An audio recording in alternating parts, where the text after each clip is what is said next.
Another Dooley Noted Podcast comes to you from the Coach's Podcast Room at Spurrier's Gridiron Grill in Celebration Point. Okay, welcome into Another Dooley Noted Podcast, of course, presented as always by Titan MRI. It's the only place you should go to get an MRI. Great people there, my good friends Joe and Michelle. And, of course, it's brought to you from the Shackow and Mercandane Studios. And we appreciate all their support as we near the end of football season. We're hoping to keep everybody on board, and I think we will. I think people have gotten the numbers we keep seeing are impressive on what we've been able to do in terms of people listening and people watching on YouTube, whether it's YouTube or Facebook Live, and then on the 39 other platforms, people are getting on it. Confession time, we are taping this one today, and the reason we're taping it is because, look, I've got potential spam. So we have to tape this. It's unbelievable. Potential spam. Always calling me. But we're taping it because tomorrow I'm supposed to play in the Stop Children's Cancer Golf Tournament. And, I'm a big supporter of Stop. As you know, we have donated everything from our golf tournament every year to it. I think last year was up to $27,000 we gave them. And they're supposed to have their tournament today, if you're watching. I know it rained. I know it probably wasn't great. I feel bad. There's nothing worse than being a guy who's in charge of a golf tournament and seeing somebody else going through that when rain is going to screw it up. I feel the pain. But hopefully we get it in, or hopefully by now we've gotten it in. I don't know. We'll see. I loaded my team up, by the way. If we don't win, there needs to be an inquiry because we got a great team. All right, we've got a lot to talk about today. Shannon Snell is going to join us a little bit later and talk about the Great American Holiday Giving that he has started and as the instigator of, and it's an unbelievable cause, and I am going to give it, I'm going to give to him. I already pledged. And I hope he didn't read the whole thing because I pledged a little bit more than maybe I have, but he may not have read it. All right, so we got a lot to talk about. By the way, Tom Hart is on Monday from ESPN, one of my favorite people in the business. Can't wait to talk to him. And then on Friday of next week, Robbie will be in here, as he is every couple of weeks. And that is when we're going to do the Devil's Millhopper Quick Picks.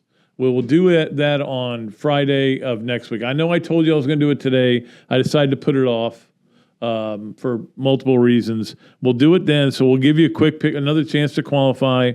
And then also Wayne Hogan's going to join us to talk about the Rocky Blyer thing they've got going for Rising Stars. So got a lot going on here.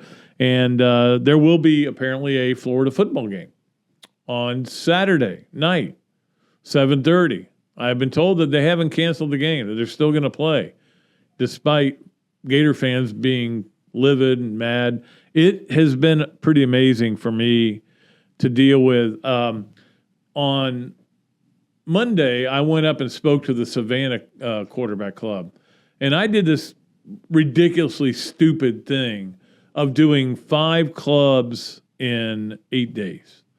2 of them were in Gainesville, but it was DeLand, Palatka, Savannah. And, sometimes you get a little greedy and you go after whatever money you can get. But the thing is, all of them were great, and I loved going to all of them, and especially that Savannah club was so much fun because we spent a couple days up there, my wife and I, and had fun. But it was funny how they were sitting around and talking. They had a little social before, and they were talking about how, it's a big game. It's big. And I tell you, we got 2 more games we got to win, and we got to figure out a win to win this game. I'm like, they're talking about Georgia football and everything. No, they were talking about the Braves. They're literally like, we're going to the playoffs. We know that. Just tell us who we got to beat.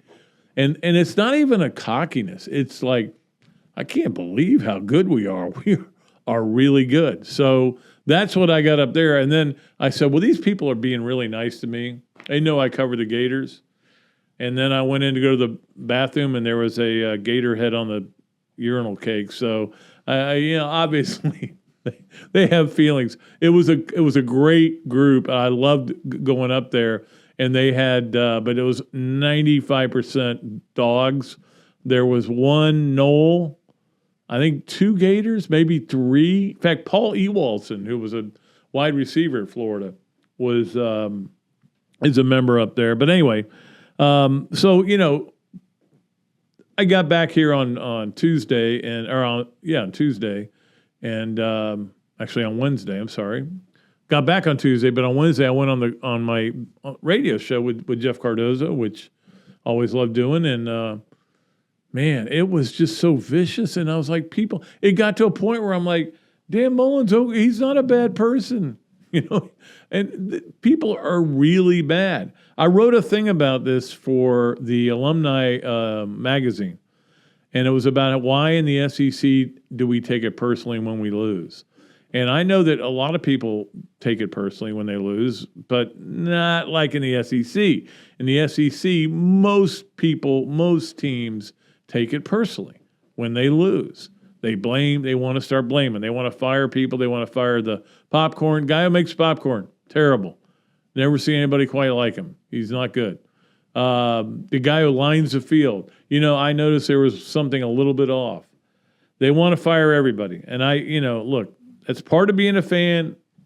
You have a right. You have a right to be angry. You have a right to boo. You don't have a right to throw things on the field, and you don't have a right to curse. But you have a right to do all that other stuff.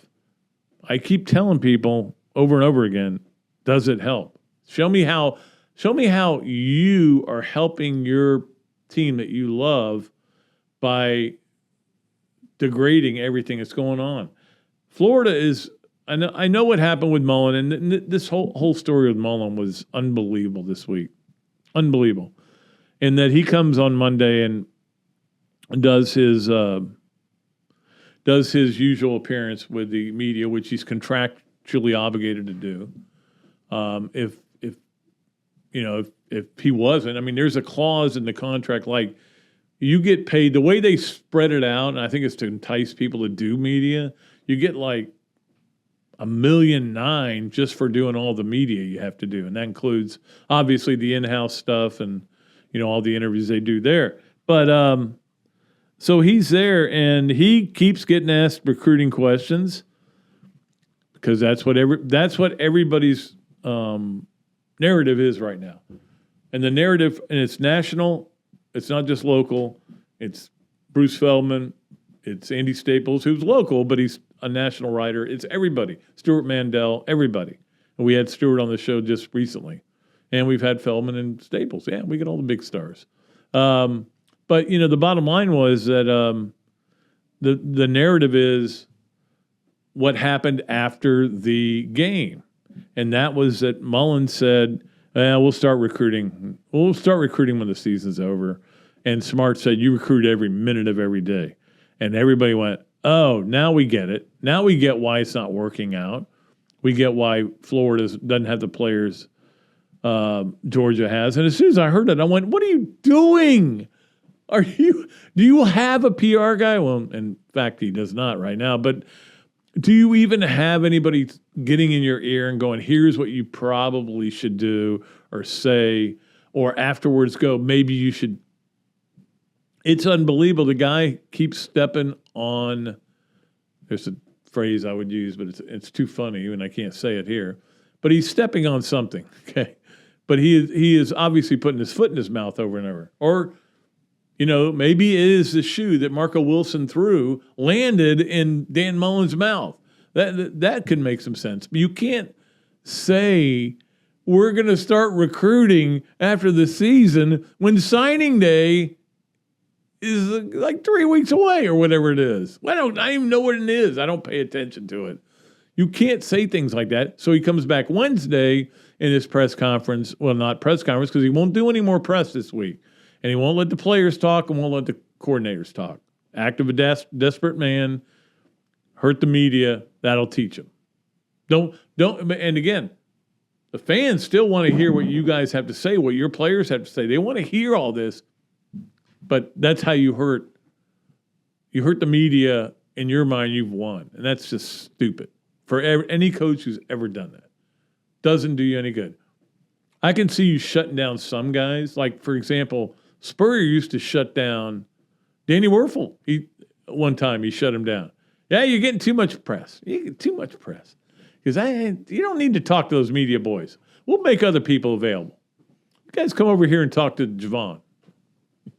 You come talk to Batesy. Batesy's good. Batesy's good. But it wasn't like he was saying nobody can talk. He would never have done that. So here we are sitting here, and where Florida's going up to South Carolina. Another one of those just garden spots of America. Although I will say this, downtown South Carolina is pretty cool. The rest of it I can do without. But in the stadium, they do a pretty good job with crowds in terms of being loud. You know, they play, I think it's, what is it, Sandman or Enter Sandman, or they play something like that. I don't know. I don't know those 70s headbanger songs. I don't know those very well. And they get all excited, and then they have to play the game, and then they're not very good. They're terrible. South Carolina is last in the SEC in offense. There's a couple things they can't do on offense. One is run the ball, and the other is block anybody. Their quarterback situation is such a mess. You know, Luke Doty was a guy they built their whole offense around. That was their plan. Build our offense around Luke Doty, who can move around a little bit. He's kind of that dual guy, but he can throw. He's kind of a Matt Corral light. That's what they thought they had, and they did. Somebody steps on his foot during two-a-days, not two-a-days, but practice. And so he can't play early in the season, doesn't play the first couple games. Finally comes back in, not the same quarterback. You can tell he's feeling it, and finally they shut him down. They go, we got to have surgery on the foot. So they go again back to their starting quarterback, who's Zeb Nolan, who was a grad assistant. He came there to be a grad assistant. And, halfway through they go, you need to take off your coaching shirt and put on pads, and made him their quarterback. And he also came in because Doty got hurt again against Vanderbilt and led him to the winning touchdown against Vanderbilt, which would have been the most embarrassing loss in South Carolina history if they lost that game, because Vanderbilt's not good, as we know. But he has a torn meniscus, has to get surgery on that during their open week after they had 15 yards after 3 quarters against Texas A&M. And so they got another kid named Jason Brown, who's, he didn't play last year, okay? He didn't play football last year. He was at St. Francis College. And I know you know exactly where that is. St. Francis College. He went there, and they decided to shut it down because of COVID. And then they said, well, we'll play in the spring. And we're not going to do that either. So he said, I got to go play somewhere. So a year later, he transfers there. He's only thrown 20 passes. He's a little more mobile. If I think Gator fans should hope that Nolan plays, even though he may be a little more savvy. He's a statue back there, and he was a statue before he had this surgery. This is a game Florida cannot lose. If they lose, they may want to consider just canceling the rest of the season. This team is not good. I know they're only 18-point favorites, but to me, that's the one I might take. Now, the only problem you have is Florida scoring 18 points, which lately I don't know. So I think we've covered everything about that. We will get to all the other stuff, and we got all kinds of great stuff to talk about. But more than anything, we're going to talk to Shannon Snell when we come back and have a good time with him, one of my favorite people in the world. We'll talk to him about his career and also about, of course, great American holiday giving, which is something I feel strongly about. We'll be back. I slurred that a little bit, didn't I? We'll be back with Shannon Snell right after we take this break on Another Dooley Noted Podcast. Titan MRI, North Central Florida's premier independent diagnostic testing MRI facility. At Titan MRI, we're focused on you, the patient, having a great customer experience. Our MRI equipment is modern and 75% quieter than any unit in its class. And our MRI unit has one of the largest openings of any of the newer high-strength MRI units, which allows comfortable scanning for potential claustrophobic and larger patients. At Titan MRI, we look forward to serving you. car accidents, trucking accidents, motorcycle accidents, and wrongful death. If injured or killed by the negligence of others, who will fight for the compensation you deserve? Shakow and Mercadante, 5 lawyers, more than 100 years of combined legal experience, millions in settlements and verdicts. Call Shakow and Mercadante, 371-3000. Rebuilding lives. Another Duly Noted podcast comes to you from the Coach's Podcast Room at Spurrier's Gridiron Grill and Celebration Point. You can watch and listen to us on Facebook and YouTube for every podcast that we do on Mondays and Fridays at 2 o'clock. Listen to the podcast whenever on Apple Podcasts, Spotify, Google Podcasts, Overcast, any of the other 39 platforms where you can find this podcast or your favorite podcast. Remember to like, follow, and subscribe. If you have any questions or comments, leave them in the comments section below or call me if you want to do some advertising at 352-317-3444. Hey, this is Pat Dooley for the Gainesville Quarterback Club, and they are having a trial membership here at the end of the season. It's really a great deal. We've talked about them doing it at the beginning of the season, and what they're doing is they're offering the next 3 meetings for $100. And believe me, you get a full meal out of this, too. Every one of these meetings. It's great speakers. The meeting dates for this are November 9th, 16th, and 23rd as we wrap up this college football season. Anyone interested in taking advantage of this trial membership can RSVP the membership leader at bob.bagley@pauldavis.com. Or you can just pay at the door. Great food, great atmosphere, a diverse menu, everything made from scratch, plenty of space, and locally owned. These are all the characteristics of a great restaurant, and you can find each and every one of them right here in Gainesville at Ballyhoo Grill. Ballyhoo Grill prepares all of their food fresh every day, from their salad dressing to their award-winning soups. Bring your family and enjoy dinner under the Tim Trebo Tiki Hut while listening to live music. Or if you're running low on time to eat out, they also deliver through Uber Eats, Fight Squad, and Postmates. A Gainesville staple that's been open for over 30 years. Check out Ballyhoo Grill on Facebook or at ballyhoogrill.com. Hello there, everybody. I'm Pat Dooley, of course, from Another Dooley Noted Podcast. And this is a great Adam Brewer, and he's just opened up a place here, Adam Brewer To Go. What gave you the idea to do this, to have a to-go place like this? We really like the fast concept, being able to get the barbecue. Now we have this new online ordering. So before it was a call ahead carry out, quick service. We have like a curbside kind of a deal where everything's ready to go for you. And then we thought, wow, we have a really great dine-in concept, but how can we make this streamlined for the customer and make it easy and accessible for all parts of town? Adam's Rib Co. To Go. Come on down and enjoy it.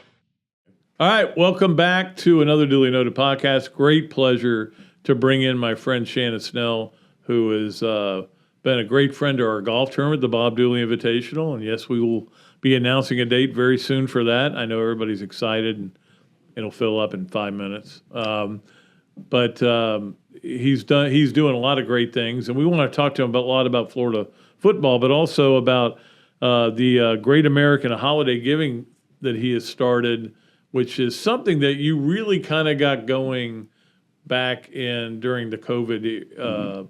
When COVID was really, I'm not saying COVID's better. I'm just saying COVID was so bad nobody wanted to leave their house. Yeah, it was. I was nervous, just like the rest of the country. Right, we were all in a state of flux, and we were in a state of, we just didn't know what was going to happen. And for me, it was probably a driving opportunity to really get around and see people that had no choice, that had to stay home, that were furloughed, that were just scared, to bring them a meal and just to maybe enjoy some company, some time, just to love on them. And as that progressed, I feel that it's been a calling, if you will, to serve people. So, and a blessing. So I felt that as we did it last year, I might as well go ahead and continue into 2021. Yeah, and I mean, I know you're trying to really ramp it up because last year, obviously, it was very difficult. Yeah. I mean, you had to get people to even open their doors to let you in, and although I did let you in right away. I left the your garage garage. door. Yeah, the I opened garage the door. I garage was like, door. Yeah, the garage door was open. It was perfect. You left me a space, and I dropped that perfect food. Like, put it right here, but please don't come talk to me. And Pat, that was the thing. It's like a trust thing, right? Yeah. It's a trust now, even before COVID, to have somebody come into your restaurant to sit and have a great meal. It just became a little bit more scarier because you now have this virus going around that somebody just they don't know how they're going to react to it. So for me, it was the opportunity to really just show that, even for me and from, Sonny's who really supported me in that effort, to go out and really deliver food and just say, hey, look, we care about you and just, hope you're doing well. Well, what's your goal here as far as we're talking about Thanksgiving, obviously, and I've Shannon, you and I talked about this. I have been thinking about this for many years. I want to do something for Thanksgiving, and then you kind of go, next thing you know, you're just filling your face with turkey and dressing. But I want to get involved. Yeah, you do. And you were one of the ones that hit me up first. And I was like, I was so surprised. And when I was thinking about this, Is that because you didn't think I was cheap? You thought I was cheap? No, I found that out later down the line, Pat. The funny thing is I was talking with my wife about this, and I said, last year when we were going by the houses and dropping off food, and, we got to Thanksgiving and we were able to deliver 40 meals to families. I told her I was a little bit bummed because there was just so many more families out there. Sure. And just time was the essential need that I needed at that point. And for me this year, I was able to kind of maybe think about it, plan it a little bit better, and said, I'm going to take the months out of the year that people really have family, the family gatherings, the Novembers and Decembers. I said I'm going to use those months to really kind of pour into people and the single mother that's out there or the single father, the people that just have a tough time saying, hey, I'm not going to get a good meal during this holiday season. That's where I come into play. And that's where I really want to, pour that love into people and just show them that really care and that somebody's out there thinking about them. And obviously, the food's good because he is a pit master. Of course, I'm going to have my hands in it. So it's going to be good, Pat. I know. Well, it's going to be good. I've always had it good. Believe me, it's great. But so what is your goal? Is there a number of families you'd like to see fed? So I started off my number. Last year I fed 40, right? In 3 days. 3 days it was crazy and things happened, but in 3 days I was able to find families that needed food and there was more. And, for this year I was like, I said there's 61 days when I thought about this. From November 1st to December 31st is 61 days. So I said, I think 100 would be the number. So as I put it out on Twitter, there was, and I equated it with $50 per family, right. Just around that number. And I said, it's going to take about $5,000 to feed 100 families. But as people just have a giving heart, and there's people like you and people like me that we want to do this year round, but sometimes life catches up with us. Things happen. Sure, I get it, And for me, I was like, let me be that bridge, that gap between people and those people that need help. And I said, 100 families out there. We're going to make that our goal. $5,000, 100 families. I'll do all the legwork. I'll get everything set up. I'll get everything set up with the families, but it makes people feel good and it gives them like a sense of purpose when they help somebody else out. Like I can't tell you enough times, Pat, when I've given somebody money, I could have spent it on myself, but when I've given somebody something like money or something of value, it's made me feel so much better because at the end of the day, I'm not going to miss it. I'm not taking it with me. Whatever that may look like, it is what it is. So I think if somebody could take something that I have or that I've earned or whatever it may be, and they're able to use it for good or use it for their family, I think that's the best feeling in the entire world. Yeah, it is. It is, and I think it's something I didn't learn till late in life. I'm getting better at being generous to people. So tell the people out there before we start talking some football how they can donate if they want to donate to this cause. Sure, yeah. You can go on to my Twitter page. I put all the info up on my Venmo and my Cash App. You can donate directly to me. I send you a receipt because I believe there needs to be some transparency. I know there's sometimes there's scams out there and people doing stuff. And if anybody's ever met me or knows me, that's not what I'm about. I believe in transparency. And when you're giving your hard-earned money to a cause that you really don't know, but you want to be involved, I think there needs to be that transparency. But you can go onto my Twitter, The Big Boss SS. If you don't have Twitter, now's the time to join. But you can go on there. All the information's on there. I'll have it pinned on my page for the next 10 days. And then every money, all the proceeds from that will go to feed those families out there that really need help. Those single parent families, those those young men or young women or older men or older women that need that help out there, senior citizens. This time of the year, they really struggle. And I think that's really important that we get to them as well. But you can go in there, figure it out, and I'll take it from there.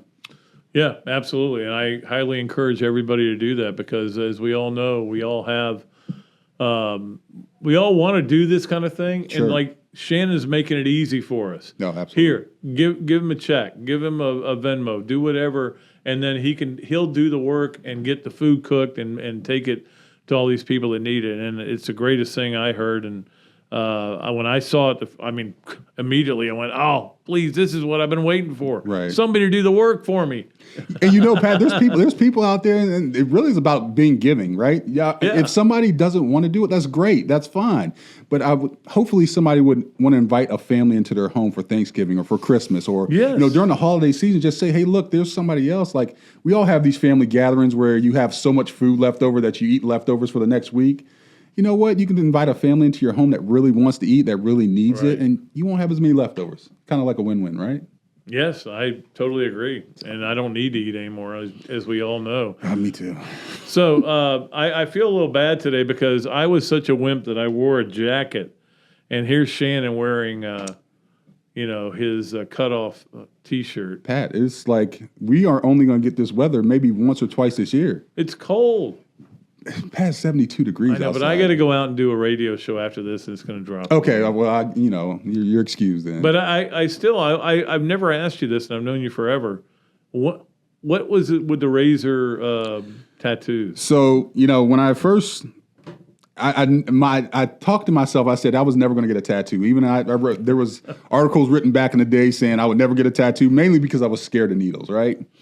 But when I got bolder over time. This was after I got out of football and stuff, but I wanted to get something different. I wanted to get something a little bit different than just a barbed wire and, but I did want barbed wire in some sort of fashion. And so when I started it started with one strand, right? And this is the very first strand. It's like old school barbed wire. It represents past, present, future, right? And it shows the scars of what barbed wire does, but how you're able to kind of grow past that. What'd your mom say when you came home with that? She was... Listen, it was like a month. It was more my wife. My wife had went on vacation. She went on a cruise, and I said, you know what? I'm feeling ambitious right now. When she came back, I had tattoos all over me. She's like, who are you? Who are you? I said, I'm sorry, baby, but she probably said, I didn't sign up for this. Pat, I didn't have to sleep on the couch. That was probably the win out of the entire situation. I know it was, but she loved them. She loves them now. So. And is that it? Did you stop there? I did stop there because I figured I'm not going to be that guy that has Mike Tyson. And could you imagine me with like the little eye tattoo? I can't imagine you. I think it would project well, Pat. I mean, it would. Myself it would be nice. Myself on a TV screen with the you could do that. Little Phil Collins playing in the background. Yeah.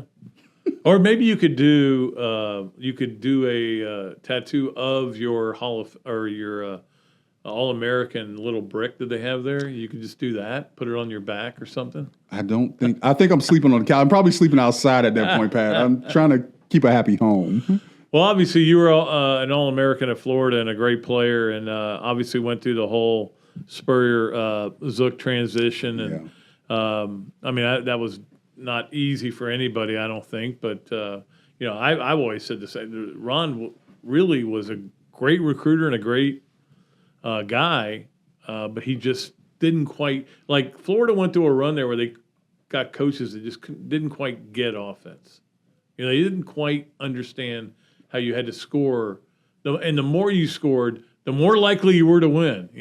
Sure, yeah. It was. It started with the Ed Zombrecker thing, right? And Zombrecker, when he came, he had ran a Marshall offense that was pretty good, and he had Byron Leftwich there. He had Darius Watts, who was a really good receiver, played for the Broncos. He was very good, yeah. So I think he thought that offense he ran in the MAC would translate to SEC, and this is when the SEC was different. It was a step above, really, where everybody else is at. The gap is closed over time, but I just think for Ron, it was a little bit different, right? Because he had to step into Coach Spurrier's shoes. That was going to be difficult enough. And then he had to basically save the players that were under Spurrier just so he can have a team, and then create excitement, whether it mean offensively and defensively, and win football games. It's not like he was going to come in here and say, okay, well, there's a grace period. You know, you remember everybody, the Fire Ron Zook thing started in year 1.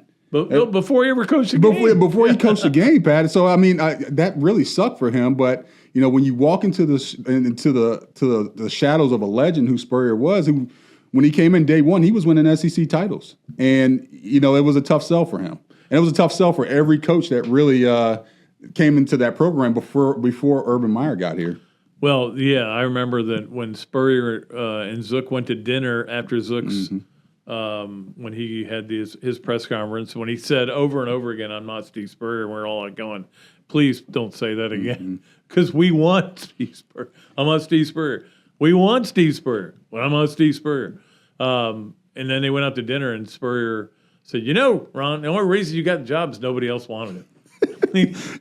I don't know if and the thing was, I think, you know how Coach Spurrier likes being serious about that kind of stuff. He'll say whatever comes. There's no filter in between, right? Yeah, it's not like he's trying to dig him. It's not even like he's trying to be funny. It's just what he thinks. Yeah, I think it was like, you know, you were de facto, sorry. But, I mean, it just, and kudos to Zook for doing that because of the fact of, I think that job was, Jeremy Foley vetted that job out to numerous people. Yeah. You know that just as well as anybody. Yeah. And there was no biters because they said, we got to live up to exact what the old ball coach did here. And that's going to be a pretty tough job.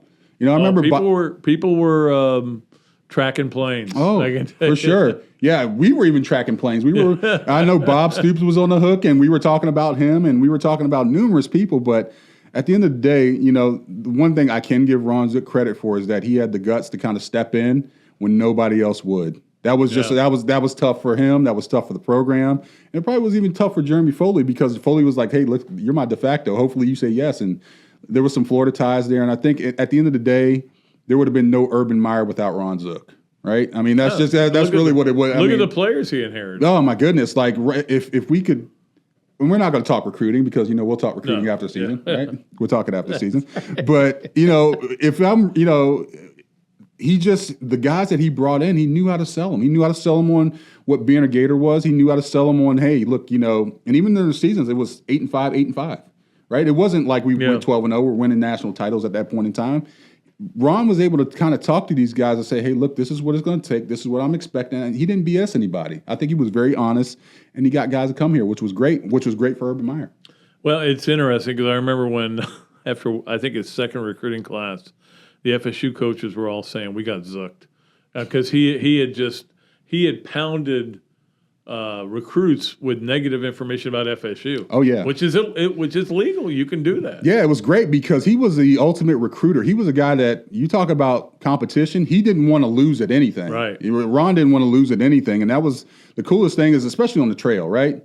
I don't think if he gets those players, there was players that played in that first year, his first full recruiting class, the Channing Crowders, the the Jarvis Mosses that he recruited later down the line, Ray McDonald's, sure. Marcus Thomas. Those are guys that played a lot. So without those guys, Florida's not even as good as it was in 2003, his first full recruiting cycle, as it was. And Urban doesn't win those titles, not without those guys. I mean, it's just he could have had Tim Tebow, but it was all those pieces around that 2016. Keeping the Chris Leaks on board and having those guys that were freshmen come in and really play well. I remember writing a column the day they were playing South Carolina and they were going to win to clinch, saying, give Ron Zook credit. The whole column was about he had 21 of the 22 starters were guys he'd recruited. So it was interesting. But this goes back to another question, Shannon, for you. And you're around it. You're around these players because sometimes you're working and you're serving food. Sometimes you're just going to practice as an ex-player and an All-American. But why can't Florida recruit right now? Why are they doing such a poor job in recruiting? I don't know if it's so much of a thing. What's Florida doing wrong? It's somewhat of what's everybody else doing right. Right. You got a guy and the guy that you're going head to head with is one of the best recruiters in the country, and Kirby Smart. Kirby Smart gets it. Right, he gets the fact that, and he said it best this past week, is that if you're not recruiting, then somebody else is. I mean, that was a bad look for Dan to say, we'll recruit after the year. Yeah, and I get where Dan was coming from, because when he said he's like, we'll talk about it after the season. I think it was the thing that he didn't want to address it because of the fact of maybe it could have quote unquote been a shot at his own players, his current players right then and there. Right, yeah, he's like, we're not trying to replace you guys. Yeah, it's just say, hey, look, you guys just lost the game 30, by over 20 points. I'm not trying to poke you with a hot stick and say, well, these players just can't beat those Georgia players. I think Dan said it, and I think he probably needed, like as you said earlier, he needed a PR person to really kind of wash that down a little bit, but I get the message behind it. But ultimately, we talk about it. Kirby Smart is your head competition. Yeah. Let's not mention Jimbo Fisher, who's out of Texas A&M, who's taking that mid of the country territory. Then you got guys across the country. You got Dabo, who has always came into Florida and tried to take away great talent. Right? Saban, even Orgeron. Right. Guys that just, by their name, Nick Saban, if you say his name, a guy, he's automatically in their top 5. Right. So I think Dan has to find a different recipe for what he's been doing. At Mississippi State, he wasn't counted on to bring in a top 10 class. Right. But when he got off the plane in 2017, he said, I know the expectation at Florida. Right? The expectation, whether it be coaching. Well, I don't know if he did, though. He sounds like he said it that day, and he said it at that press conference, but now he's getting ripped, and he's getting criticized in the media, and he's like canceling press conferences. And well, I don't think that's going to fly, because Urban Meyer, he was here when Urban Meyer was here. Yeah. He knew what it took, and it wasn't like it was, one of the best things the things that happen the most is those guys that come from under Nick Saban. They end up being successful. Why? Because they take a blueprint. Right. If Dan wanted to be successful, or if he wanted to follow a blueprint, look at what Urban did. Right. Not everything. Let's be honest. Not everything that Urban did, but from getting guys on that campus, from recruiting championship-winning football teams, Dan had to know. Like, he took this job because of the fact of, he said it was kind of a sideways step. It was a step up. It was a step up in competition. It was a step up in personnel. It was a step up in everything that he was going to do, because Florida is no doubt about it, a top 10 job, no matter what year or what happens on the field. No, there's no doubt about it. And, this is a conference where I would say 70% of the conference, 9-3 is their floor. That's their floor as fans. It doesn't mean that their floor is going to be there, but that's what 9-3 years is like, okay, we need to rebuild and get back and be better next year. And that's the trouble, is there's so many schools like that. I mean, that's Tennessee, that's Auburn, that's Ole Miss. Pat, think about it real quick. Kentucky has now jumped up into that. They entered the chat room, right? They're part of it. They're part of the chat room now, right? You got Arkansas, who's now there. Guys that have always been kind of the doormat. Minus Vandy. Vandy might be the only one that may still be down. They're educational school, right? I don't know what they're a baseball school. Okay, they're a baseball school, right? But everybody's level. I mean, walk into the season, you see Ole Miss standing at the top now. They're competing with Bama.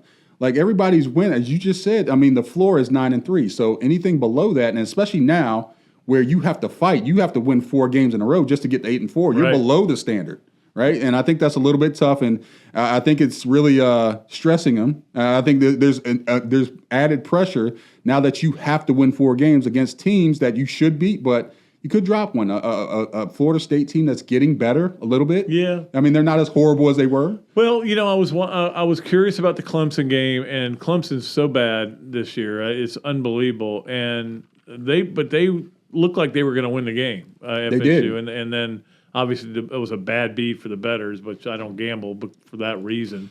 But Missouri's been a real disappointment. Sure. Their quarterback's out now. It should be a pretty soft landing for Florida's football team, but they've got to want to still go out there and understand that all 4 of these teams want to beat your ass. Well, Pat, here's the problem is keeping the locker room on board, right? You got these goals that they have at the beginning of the season. You walk into the locker room, you can see them plain as day, right? It's win the SEC East, right? Win the SEC, and then college football playoffs. In those orders, right? Yeah. But all of those are erased off the board. There's a big red circle and an X right through it, right? There's nothing to play for. So you got guys like Kyer Elam, right? You got guys like Zach Carter, who I think, but Zach's a stand-up individual. Zach's going to be there to the end. But you got guys that are now worried about their NFL futures, guys that are worried about, hey, look, playing time.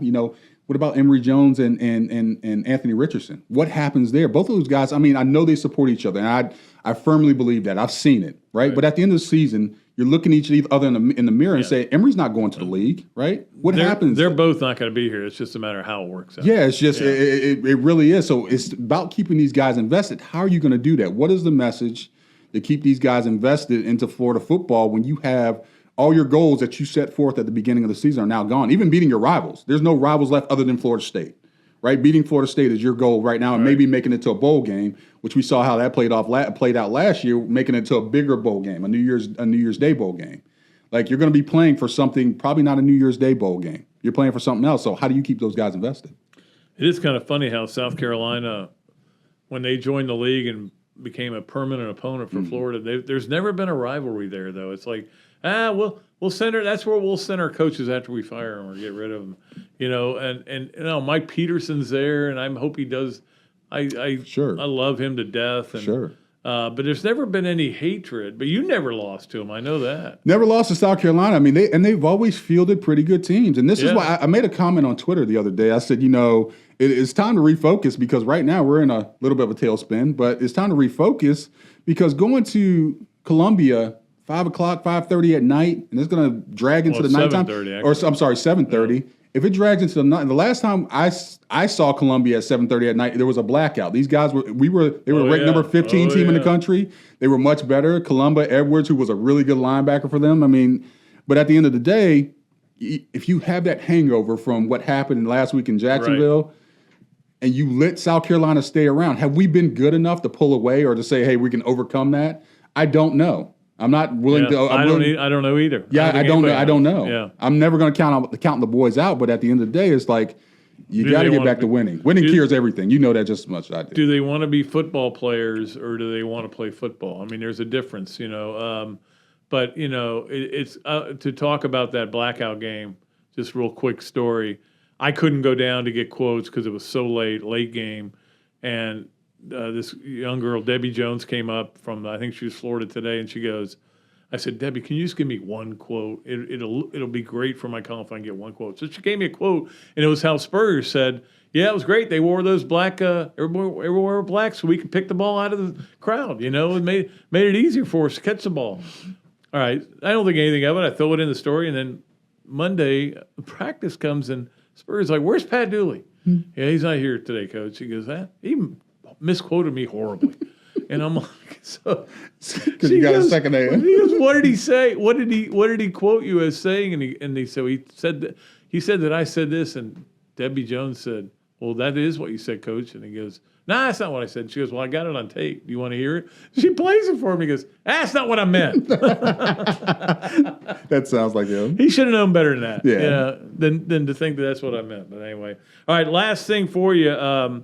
This offensive line statistically has done well. Mm-hmm. Obviously, they're in the top 10 in America in rushing. For sure. That number has fallen off as they've gotten better competition, but also because they've gotten kind of back in love with throwing and they've fallen behind a lot of these games. What have you seen from this offensive line? When they were healthy, right? Ethan White's been out. I think Ethan White was probably the most improved player, right, from year 1 to year 2. But they've been a little bit banged up.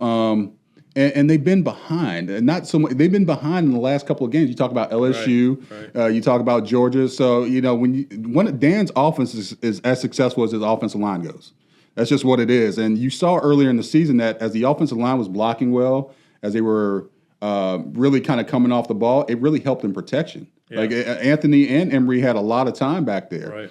When they become one-dimensional, I can't tell you just the difficulties of trying to, and I know this in a Steve Spurrier offense, right? Having to drop back, 30, 40 times a game and protect. It's a recipe for disaster. You have to win one-on-one battles across the board. And, these guys, when you do something so much at first during the first part of the season, then you have to revert back to something that you weren't great at last year or it wasn't your forte, then there's going to be a recipe for disaster, if you will.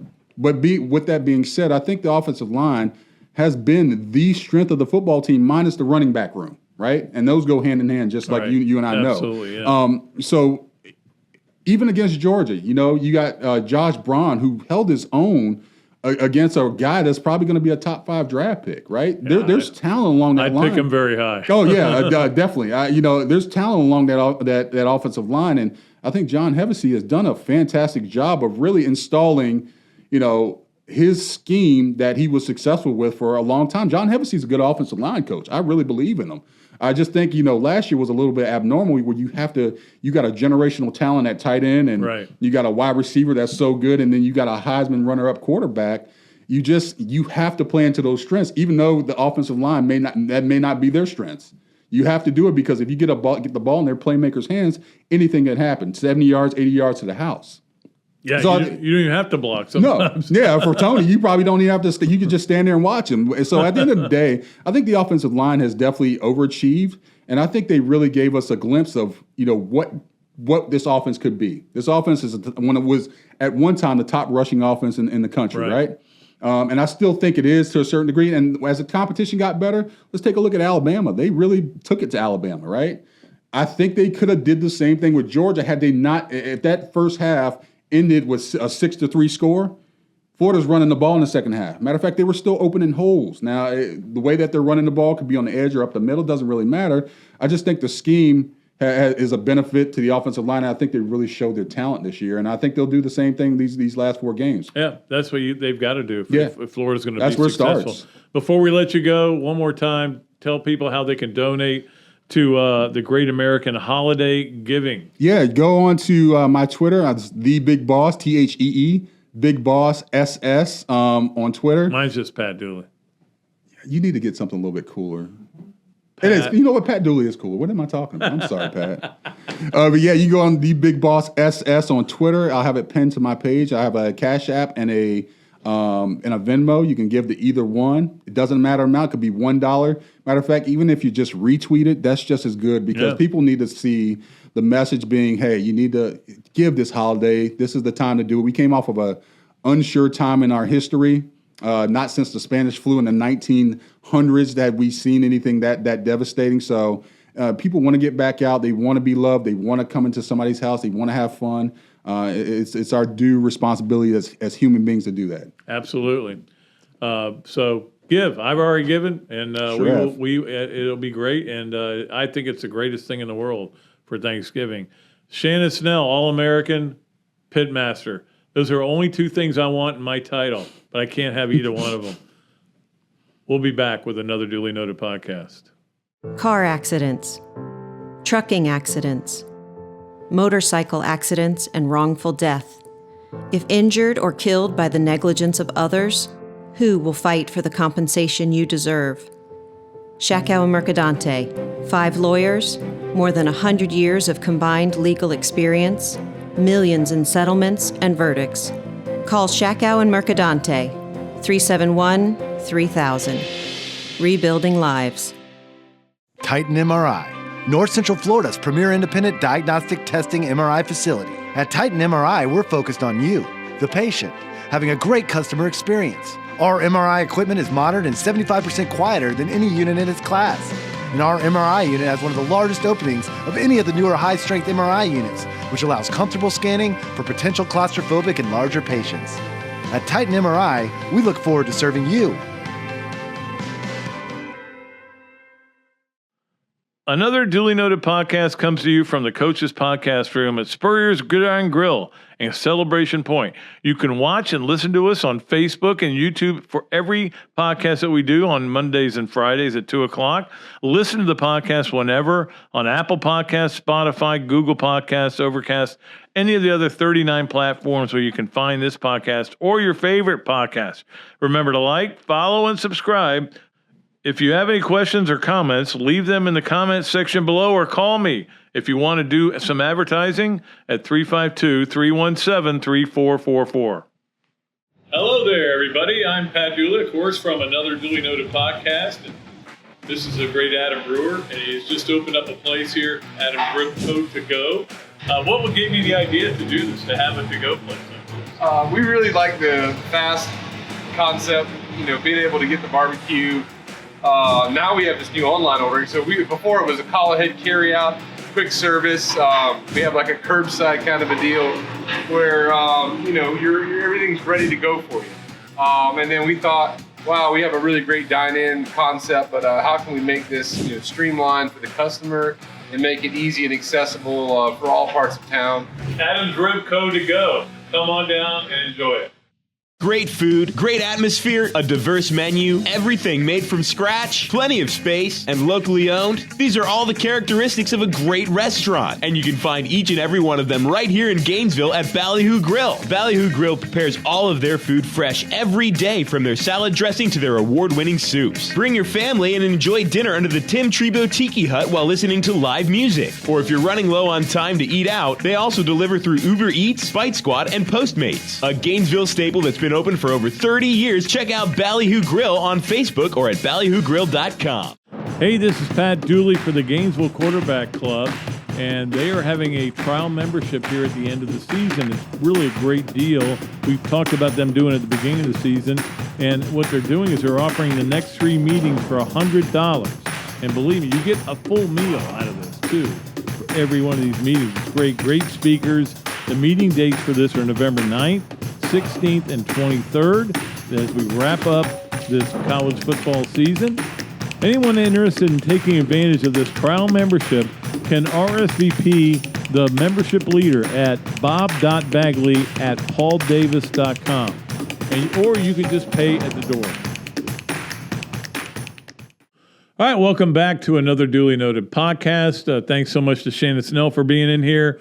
Monday, Tom Hart will be our guest, and then Robbie Andrew and Wayne Hogan on Friday of next week. All right, let's go ahead, and we need to get to all of our stuff that we always do. We loved having Shannon on, and it may have gone a little long, but the bottom line was I think it's important. You know, you can feed families, man. I'm so happy to be doing it. I'm not going to tell you how much I gave, but it was a lot of money, and I hope you do the same thing. For me, it's a lot of money, so I gave him $1. That would be a lot.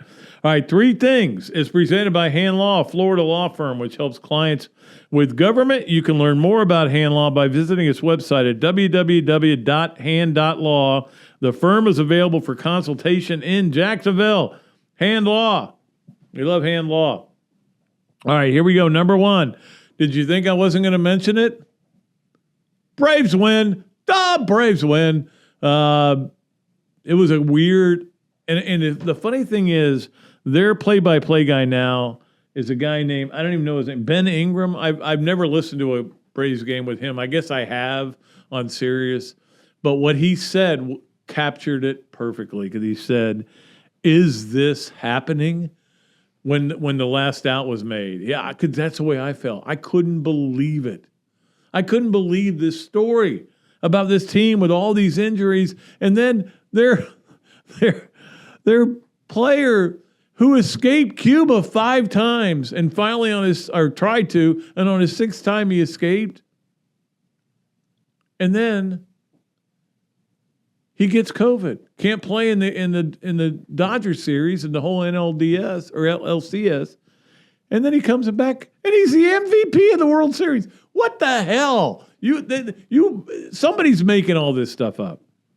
Anyway, I'm a very happy person, and my daughter was very happy too, although she immediately thinks that entitles her to a jersey.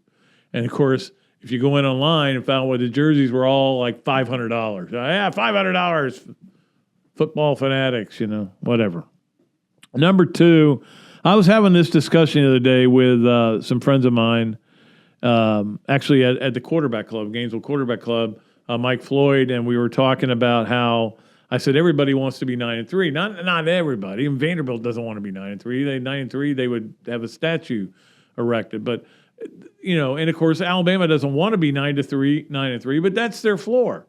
But that's kind of the watermark in the SEC. So I started looking at it.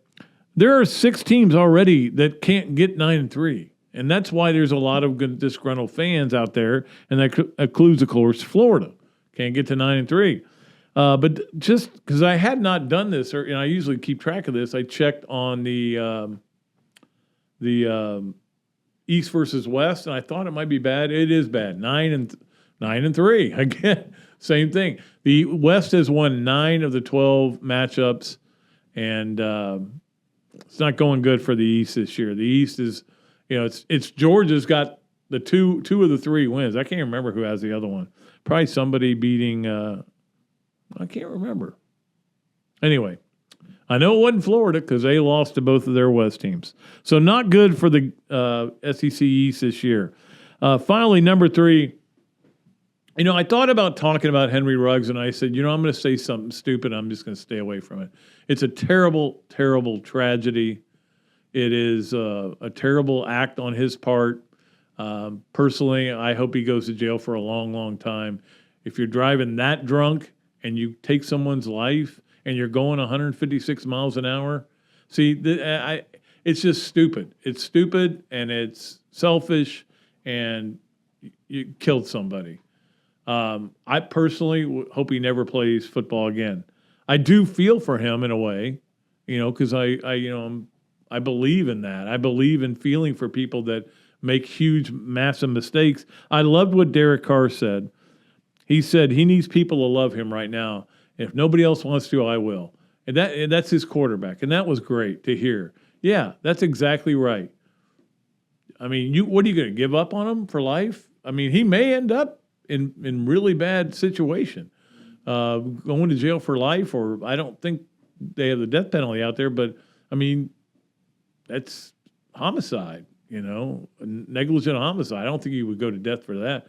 And I'm starting to talk about things I don't know about. That's why I didn't want to talk about it. So I won't anymore. It's a terrible, terrible situation, and we'll just leave it at that. And I'm sorry, Hanlaw, to finish on such a negative story like that. Instead, we'll focus on Aaron Rodgers and how he tested positive for COVID because he didn't believe he needed to follow any protocols because he's a diva walking around and nobody will tell him anything. How about that? All right, that is it for Hanlaw 3 Things. I'll do better next time, Chris. All right, it is time right now for our Adams Ribco to Go Gator of the Week. It is Kendra Falbe. Who is she? You never heard of her, right? She is a softball player at the University of Florida, a freshman, big-time recruit for Florida out of the Tampa area. And I don't know if she's as good as she's been in the fall season, which is where they play a lot of teams from the state. But they played last night. She was played against St. Leo, okay? But 5 for 7 is good against air. 5 for 7. Also had 3 for 4 on her steals. She can really run. Has stolen 10 bases already this fall, hitting 545. Just a freshman, part of a class that he's brought in. I think he's ready to kind of take another step forward. In other words, Florida kind of fell back just a touch. And for Tim, he didn't like that. He wants to get better. So, Kendra Falbe, you are the Gator of the Week. You've only been on campus for a few months, and already you're the Adams Ribco to Go Gator of the Week. So congratulations to her. Let us go now to This, That, and the Other. We always love This, That, and the Other, right? This, That, and the Other is presented by Shakow Insurance, the Ballyhoo Grill, and the Ironwood Golf Course. Appreciate all those sponsors. All right, this is UCF did all that. We're the national champs. They did all that stuff and everything. Everybody was all excited, and everybody said, "Well, you didn't really play anybody. See, we can't really put you in like the big bowl. We can't put you in the playoff. If you're going to do that as a Group of 5 school, you've got to do better in your scheduling." Okay, so here's what Cincinnati did. They went out and said, "Here's what we're going to schedule. We'll schedule anybody, but nobody will play us. But we'll schedule Indiana. Will play us. Okay, Indiana's been a great story in college football. Notre Dame will play us. Both of them at their place. We'll go there and play them. Beat them both. Handled them. Not even close." That was that. The other is the football rankings came out Tuesday night, and they went, we still don't care. You can beat Alabama. We don't care. We're not going to put you up there. Now, I will say this about the playoffs ranking system. Everybody's got their panties all in a wad about it, but it's not that big a deal.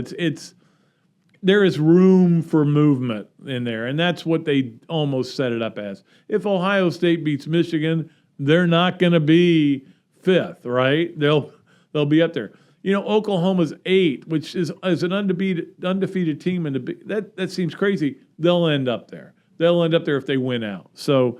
But interesting in that regard. But that's This, That, and the Other, presented by Shakow Insurance, Ballyhoo Grill, and Ironwood Golf Course from the Shakow and Mercandone Studios. It is time for Leonardo's at Millhopper Quick Picks. Quick. We got to do them quick. We love the quick picks. These are good. And I know that, like I said, I was going to do a drawing today, but I'm going to wait till next Friday when Robbie's here. Robbie will do the drawing. It will give people even more opportunity to qualify for it. You got to get them both right, though. That's the thing. How many interceptions in the game total by both teams? They are really good at intercepting the ball. Jalen, whose last name's leaving me for a second, their safety has got 5, leads the nation. They're really good at it. Florida has had a few, but, they throw a bunch. So how many interceptions in the game? And then Florida given 18, South Carolina, who do you like in that game? My answers would be 3 and South Carolina. Although I will say this, South Carolina's offense is so bad that I don't know what they're going to be able to do against a Florida team. And hopefully this is what Florida's defense has been waiting for. You hope that's what it is, but I don't know. I mean, I don't know what the attitude, what the mental capacity of this team is going to be for a game like this. All right, finally, we get to the Hesser and Kipke games of the week. Hesser and Kipke is brought to you. The games of the week are brought to you by Hesser and Kipke, a law firm based in Hale Plantation, specializing in employment, workers' comp, and family law. Visit their website, www.hklaw.com, or call Ken and Jennifer at 352-339-9920. Games of the week, the state game of the week, I think is NC State or Florida State. Very interested in that game, see how that goes. NC State's a 2.5-point favorite.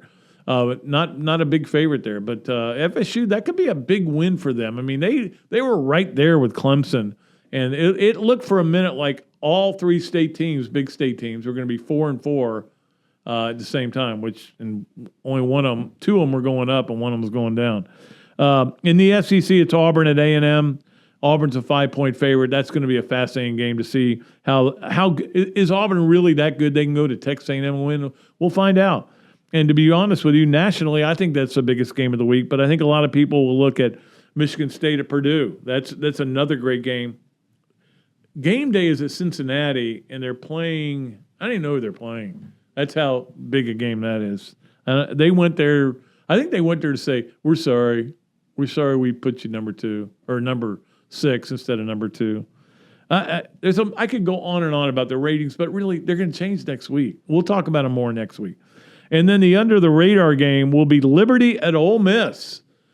Hugh Freeze goes back to Ole Miss as the head coach for Liberty. That'll be a fascinating game. Updating some of the spreads, which come to you on Monday from Hesser and Kipke. LSU's 28.5 against Alabama, getting 28.5. And I think I would take that, but don't bet based on me. Tennessee, Kentucky, at Kentucky. Pick 'em. It's been a pick 'em all week. Hasn't moved. Mississippi State's getting 5 at Arkansas. Liberty is getting 9.5 in that game against Ole Miss. It has dropped dramatically, the spread on that game. Georgia Tech getting 10 at Miami. And Penn State, got to mention them. They're giving up 10.5 points at Maryland. By the way, Georgia is only a 38-point favorite over Missouri. So good luck there, Missouri. Missouri's a real mystery team this year. Anyway, thank you so much for watching. Thank you so much for clicking on. Thank you so much for listening. Whether you're watching, listening, whatever you're doing, I appreciate everybody for being a part of this show. And certainly appreciate Evan, who is the man when it comes to producing, and love what he does for us. And we'll be back with you on Monday. And Monday's show with Tom Hart from ESPN. Always good talking to him. Until then, I'm Pat Dooley, and I'm saying I am deep, I'm way back, and I am out of here.